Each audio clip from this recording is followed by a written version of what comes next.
This is a Gem Mind Publishing production. Viewer discretion is advised. Between the years 500 to 6000 AE, with terraforming completed, the Arks doors finally opened. All the passengers emerged to colonize their respective new worlds. Once they disembarked, the ships promptly left, returning to space. They stopped at the edges of the galaxy, where they became gatekeys, generating a strong mystical barrier around the entire galaxy and confining all life to this portion of space. None of those banished ones could contemplate it, as no human could think on the scale or depth of the beings that had ruled over them. In effect, the beings had sentenced them to life in prison, and this galaxy-sized cell was aptly called the Hadean galaxy. But even on such a seemingly large scale, to the beings it was the equivalent of being trapped in an 8 by 8 foot box. This was something that future mankind would come to recognize. Residents of Ark number 3, who had all merged into the being known as Nirvana, disembarked onto a beautiful world they called Zanara. However, they bid their world goodbye once they discovered the mental plane. In fact, they were the first to learn of this parallel reality. Hence, they abandoned their world, choosing to become a permanent resident of the mental plane rather than the material plane. Residents of Ark number 2, no longer endowed with endless life, ignorant of the god tongue and already steeped in moral decay, set about rebuilding human civilization. Under the rulership and guidance of the 12 apostles, they had to start from scratch on this new world with its garden-like paradisaic environments. They called the planet Agnos. Ark number 1 sole resident, Gog, stepped onto a similar world of unparalleled splendor. For ages he continued all alone on his planet, which he named Vitria, until new settlers arrived.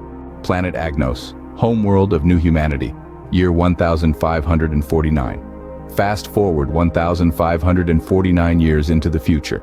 Humanity on planet Agnos has achieved significant milestones. With a population exceeding 20 billion, they harness technologies like fusion energy, terraforming, and space travel, enabling their departure from the planet for the first time. At this juncture, they stood on the brink of evolving into a galactic civilization. Technological developments coincided with social changes. No longer did people enjoy endless, abundant life. The apostles and other contemporaries who had participated in the Great War were still alive and in relative health, as the amount of life force they had stolen during the war was unknowable. Their lifespans remained undetermined. Their offspring were a different story. Over time, lifespans that once reached 1,000 years dropped to 300 to 500, before plunging further to 100, and finally settling at around 60 to 80 years. Time became far more valuable than it once was. People were no longer content to do things simply for the good of humanity, or because their wise and powerful overlords said so. Life had become a race against time to acquire and enjoy all one could before dying. As in any game of accumulation, there are the haves and have-nots, the losers and winners. As such, in an attempt to keep one's lineage on the winning team, social classes developed. Complex rules and guidelines emerged to help one's offspring have a higher chance of continued success. Lower class, middle class, upper class, good stock and bad, worthy and unworthy, society began to stratify and calcify. Once someone found a niche to exploit, they viciously guarded it, believing there was never enough for everyone. The abundance they once knew had been thoroughly forgotten. Scarcity and panic was at the root of most people's actions. Even those that were wealthy didn't have time to see the fruitage of the long-term investments that drove society forward. Without these long-term investments, technological and scientific developments could not be achieved and experienced a sharp decline. The wealthy became obsessed with short-term profits. This seemed to have ruinous effects on society. Short-term thinking and rat race mentality came along with a host of mental problems, such as anxiety, a greedy spirit, and corruption, to name a few. This mental plague reduced people's already brief life even further, exacerbating the issues and creating a negative feedback loop. It would not be long before the masses piling up on the bottom rungs would clamor for change and new governance. This marked the start of a period called the Great Unraveling, a time marked by civil unrest and discord. Various interest groups within society were fervently demanding more rights, special treatment, and exemptions.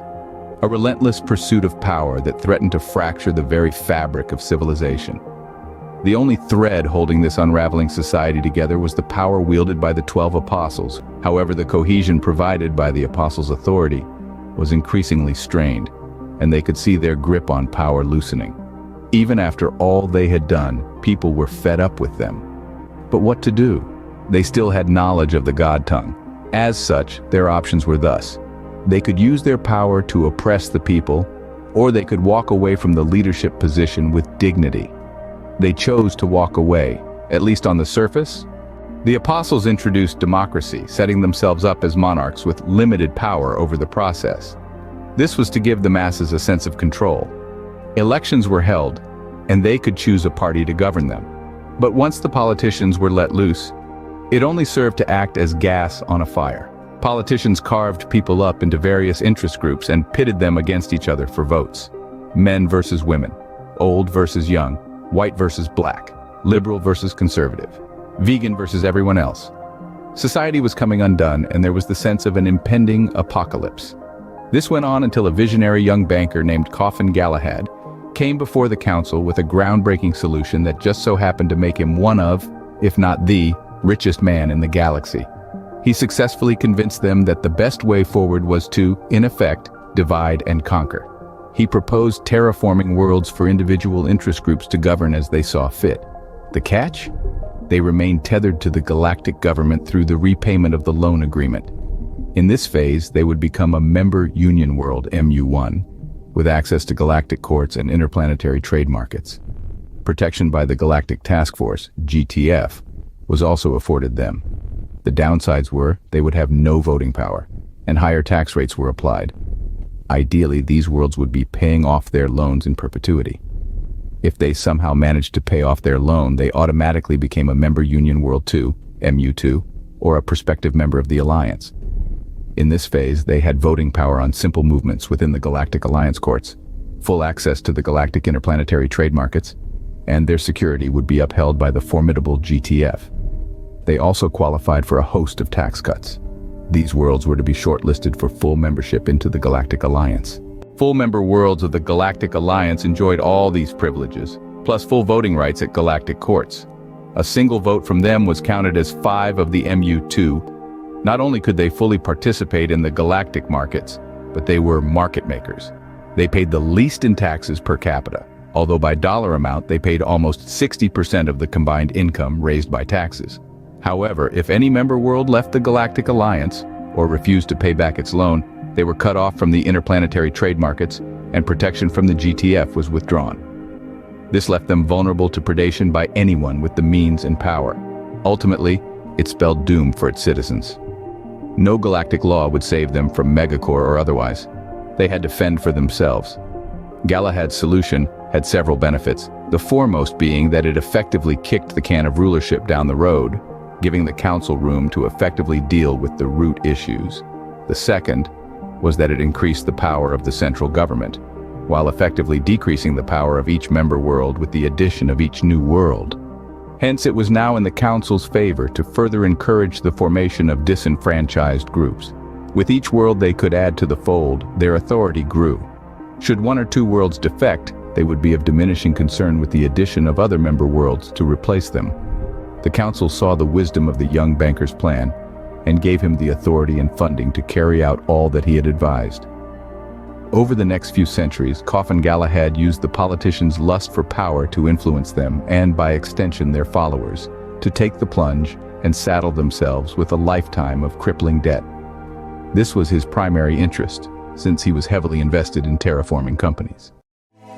This has been a Gem Mine publishing production. If you enjoyed the content, don't forget to like, share and subscribe. Your support means the world to us.